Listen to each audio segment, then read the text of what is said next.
కేసులతో భయపెట్టాలనుకుంటే నేను భయపడను. కృష్ణదేవరాయలకు అవసరం కోసం రాజకీయాలు కావాలి.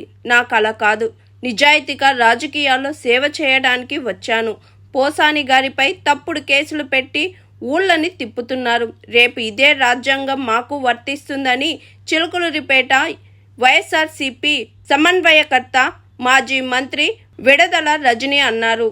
టార్గెట్ చేస్తూ వరుసపెట్టి ఇబ్బందులకు గురి చేసి ఏదో నా కళ్ళల్లో భయం చూద్దాం అనుకుంటున్నారేమో.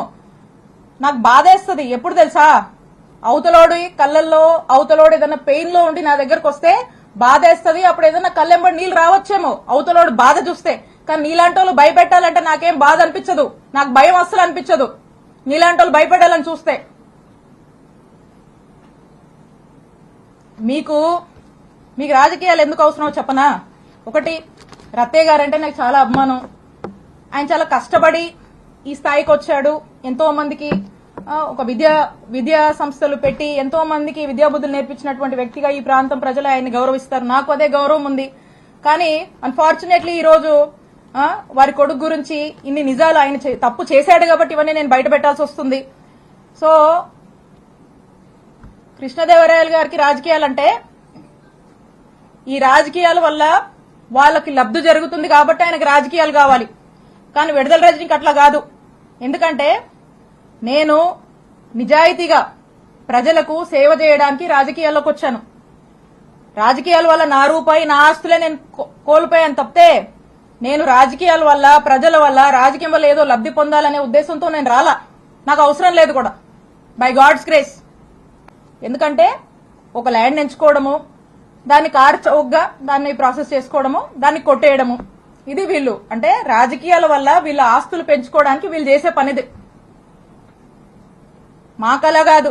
మీలాంటి ఉద్దేశాలు మాకు లేవు. రాజకీయాల వల్ల మేము బతకడానికి మేము రాలా. మా రూపాయి మేము పోగొట్టుకున్నాం. మాకు ఒప్పుకున్నంత వరకు చేసుకుంటాం, నిజాయితీగా చేసుకుంటాం. మా నాయకుడిని మేము నమ్మాము. మా నాయకుడి కోసం కష్టపడతాం. మీరు ఎన్ని ఇబ్బందులు పెట్టినా మేమేం పారిపోం. మా పార్టీ కోసం నిలబడతాం, మా కార్యకర్తల కోసం నిలబడతాం, మా ప్రజల కోసం నిలబడతాం, పనిచేస్తాం. మళ్ళా మా నాయకుడిని ముఖ్యమంత్రిని చేసుకునే వరకు ఖచ్చితంగా కష్టపడతాం. మీరు ఎన్ని ఇబ్బందులు పడ్డా మేమేం పారిపోము. ఇంకా కృష్ణదేవరాయలు గారు అనుకుంటా ఉన్నారు, నాకు వైఎస్ఆర్ కాంగ్రెస్ పార్టీలో ఒకరిద్దరితో పరిచయాలు ఉన్నాయి, ముసుగులో ఒకరిద్దరితో పరిచయాలున్నాయి, ఆయన టచ్ లో ఉన్నాడని ఆయన భావించి ఆ ఒకరిద్దరు రేపు వైఎస్ఆర్ కాంగ్రెస్ పార్టీ గవర్నమెంట్ వచ్చినా కృష్ణదేవరాయల్ని కాపాడతారు అనే భ్రమంలో ఆయన ఉన్నాడు.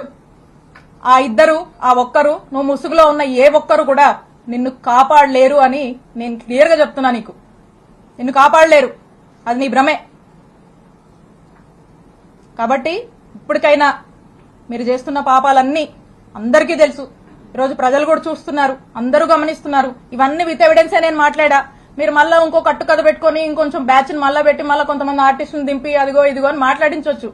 కాదు, నేను చెప్తా ఉన్నా, పోసాని గారు అప్పుడెప్పుడో మాట్లాడారని చెప్పి తర్వాత ఇన్ని సంవత్సరాలకు తెచ్చి చుట్టూ తిప్పారు కదా, ఇబ్బందులు పెడుతున్నారు కదా. అదే రాజ్యాంగం మాకు కూడా వర్తిస్తుంది కదా. ఇష్టం వచ్చినట్టుగా వచ్చి కూర్చొని ఇష్టానికి మాట్లాడిపోతే మాట్లాడినోడు ఎవరిని కూడా వదిలిపెట్టనని చెప్పి తెలియజేస్తున్నాను. Hi, this is Swathi. Like చేయండి, షేర్ చేయండి, కమెంట్ చేయండి అండ్ సబ్స్క్రైబ్ చేయండి GR TV. Hi, this is Monica. Please like, share and subscribe GR TV.